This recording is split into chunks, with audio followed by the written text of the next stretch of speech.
Hi, my name's Mark and welcome to Membership Websites.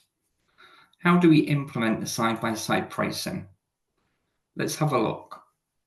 Let's go to the admin area, go to Toolbox Menu Manager, scroll down to side-by-side pricing, copy shortcode,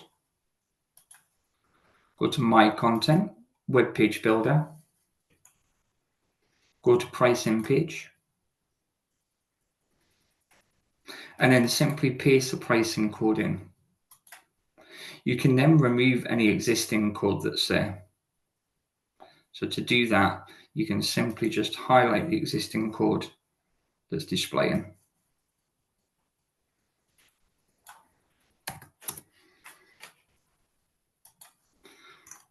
Click Save. Let's view the change. That's how to implement the side-by-side pricing structure. You can proceed to edit it by going to Toolbox, Menu Manager, Side-by-Side Pricing Menu Customise. You can then edit all the fields within the side-by-side pricing. I hope that helps. Thank you very much.